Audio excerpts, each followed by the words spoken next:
కూటమి పాలనలో జేసీబీలు, దాడులు, హత్యలు, బూతులు లేవని మంత్రి నారా లోకేష్ తెలిపారు. 2 ఏళ్ల కూటమి ప్రభుత్వ నమ్మకం, సంక్షేమంపై తిరుపతి దామినీడులో ఏర్పాటు చేసిన బహిరంగ సభలో మంత్రి మాట్లాడుతూ వెంకటేశ్వర స్వామి జోలికి వెళ్లొద్దని నాటి సీఎంను హెచ్చరించామని, దేవుడితో పెట్టుకుంటే పరిస్థితి ఏంటో ఇవాళ అనుభవిస్తున్నారని వ్యాఖ్యానించారు.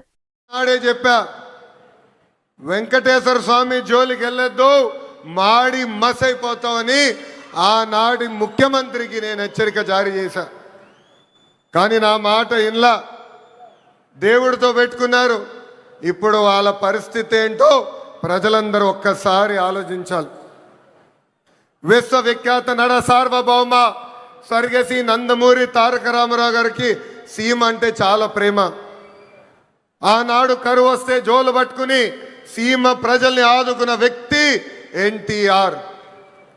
అంతేకాదు తెలుగు గంగా గాలేరు నగర్ని ప్రాజెక్ట్ని తయారు చేసింది ఎన్టీఆర్.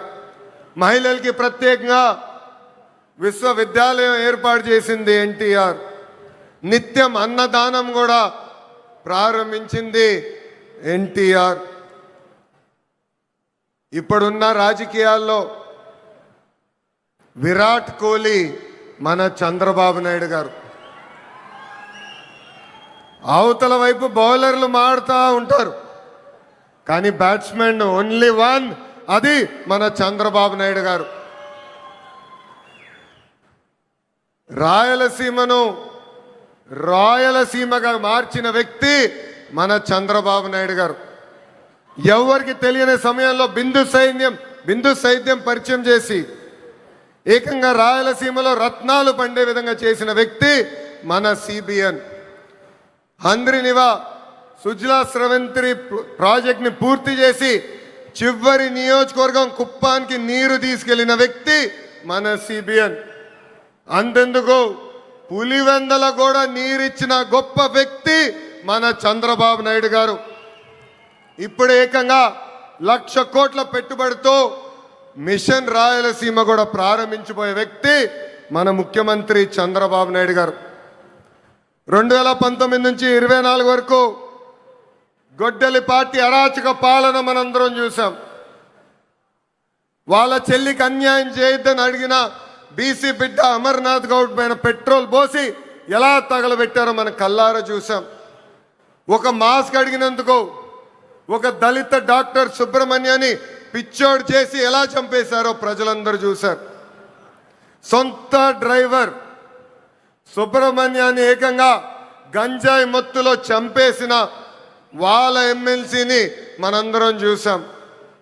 నంద్యాల నియోజకవర్గంలో ఒక మైనారిటీ కుటుంబాన్ని వేధిస్తున్నారు, ఈ వేధింపులు మేము తట్టుకోలేమని ఆత్మహత్య చేసుకునే పరిస్థితి మనందరం చూసాం. వైకాపా నాయకుల కూతురు కన్నా వాళ్ళ కూతురికి ఎక్కువ మార్కులు వస్తున్నాయని ఆ కుటుంబాన్ని వేధిస్తే ఆ వేధింపులు నేను చూడలేను, తట్టుకోలేనని ఆత్మహత్య చేసుకున్న మిస్బాని మనందరం చూస్తాం కూడా జరిగింది. ఆనాడు అన్నారు తెలుగుదేశం పార్టీ జెండా లేకుండా చేస్తామన్నారు, ప్రజలే ఈరోజు వాళ్ళ జెండా పీకేస్తాం జరిగింది. వైనాట్ 175 అని చెప్తే ఏకంగా టీమ్ 11 ప్రజలు వాళ్ళకి తీర్పిస్తాం కూడా జరిగింది. సిద్ధం అంటే యుద్ధానికి రెడీ అని తీర్పిచ్చింది ఆంధ్ర రాష్ట్ర ప్రజలు. అసెంబ్లీలో అడుగుపెట్టనయో అన్నారు, ఏకంగా ప్యాలెస్ గోడలు బద్దలు కొట్టి చంద్రబాబు నాయుడు గారు ముఖ్యమంత్రి చేసిన ఘనత మా పసుపు సైన్యాంది. ఇప్పుడు రపరప అంటున్నారు. రపరప అంటే చూస్తూ మేము ఊరుకోం. ఎర్ర బుక్కు దాని పని చేసుకుంటూ వెళ్తుందని ఈ సభాముఖంగా ఆ కుర్ర బ్యాచ్కి నేను హెచ్చరిక జారీ చేస్తున్నా. ప్రజాప్రభుత్వం 2 ఏళ్ల పాలనలో సుపరిపాలన అందించాం. అన్ని చేశామని కాలు రెగరేసుకుని మేము తిరగట్లేదు. కానీ ఎన్ని ఆర్థిక ఇబ్బందులున్నా ఇచ్చిన హామీలకు పద్ధతి ప్రకారం నిలబెట్టుకుంటూ వెళ్తున్నాం. ఎవరు ఊహించిన విధంగా అధికారంలోకి వచ్చిన వెంటనే 4,000 రూపాయలు వృద్ధులకి పెన్షన్ ఇస్తున్నాం. వికలాంగులకి 6,000 రూపాయలు బెడ్కే పరిమితం అవుతే 15,000 రూపాయలు పెన్షన్ ఇస్తున్న ఏకైక ప్రభుత్వం ఆంధ్ర రాష్ట్రంలో ఉన్న ఎన్డీఏ ప్రభుత్వం. అంతేకాదు మూసేసిన అన్న క్యాంటీన్లు తిరిగి ప్రారంభించాం. డిఎస్సి ద్వారా 16,000 టీచర్ పోస్టులు భర్తీ చేశాం. 6,000 కానిస్టేబుల్ పోస్టులు భర్తీ చేశాం. ఏకంగా మన జాబ్ క్యాలెండర్ విడుదల చేసి సంవత్సరం పూర్తయ్యే లోపల 10,000 ఉద్యోగాలు కూడా భర్తీ చేసే బాధ్యత ఎన్డీఏ ప్రభుత్వం తీసుకుంటుంది. ఏకంగా చేనేత సోదరులకి హ్యాండ్లూమ్ ఉంటే 200 యూనిట్లు కరెంట్ ఉచితంగా ఇస్తున్నాం. పవర్ లూమ్ ఉంటే 500 యూనిట్లు కరెంట్ ఉచితంగా ఇస్తున్నాం. ఆటో డ్రైవర్ల సేవలో ఆదుకున్నాం. మత్స్యకారుల సేవలో మత్స్యకారులను ఆదుకున్నాం. స్త్రీ శక్తి పేరుతో మహిళలకి బస్సులో ఉచితంగా ప్రయాణించే హక్కు కూడా ప్రజాప్రభుత్వం కల్పించింది. దీపం పథకం ద్వారా ఉచితంగా గ్యాస్ సిలిండర్లు కూడా మా తెలుగింటి ఆడబడుచులకి పంపిస్తాం కూడా జరుగుతుంది.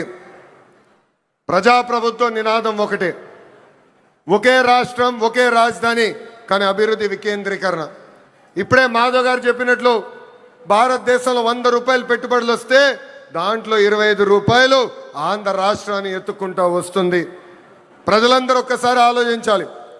గూగుల్ ఆర్సిలర్ మిత్తల్ ఉత్తరాంధ్రకి తీసుకెళ్ళాం. రాజధాని క్వాంటమ్ కోస్తాంధ్రకి తీసుకొచ్చాం. ఏకంగా ఫైటర్ జెట్లు రాయల్ ఎన్ఫీల్డ్ ఈరోజు రాయలసీమకి తీసుకొచ్చిన ఘనత ఒక ఎన్డీఏ ప్రభుత్వాన్ని. మనది గూగుల్, వాళ్ళది గొడ్డలి. మంది ఫైటర్ జెట్, వాళ్ళది ఫ్యాక్షన్. మంది కియా, వాళ్ళది కిడ్నాప్. మంది క్రెడిబిలిటీ, వాళ్ళది క్రిమినాలిటీ. మంది డెవలప్మెంట్, వాళ్ళది డిస్ట్రక్షన్. మంది బుల్లెట్ అవుతే వాళ్ళది బూతులు. మనం మహిళలకి 33% రిజర్వేషన్ ఇస్తే ఏకంగా తల్లిని చెల్లిని మెడబట్టి బయటికి గంటేసిన చరిత్ర ఆ గొడ్డలి పార్టీది. ప్రజలందరూ ఒక్కసారి ఆలోచించాలి. జగన్ ఆయన పేరులో జీ చూసి జెన్జీ అనుకుంటున్నాడు. జగన్ పేరులో ఉన్న జీ గొడ్డలి. అందుకే ఆ పార్టీకి గొడ్డలి పార్టీ అని ఈరోజు పేరు పెడతాం జరిగింది. జగన్కి సిసిడి జబ్బు ఉందండి. సిసిడి అంటే ఏంటో తెలుసా? క్రెడిట్ చోరీ జబ్బు, క్రెడిట్ చోరీ డిసార్డర్.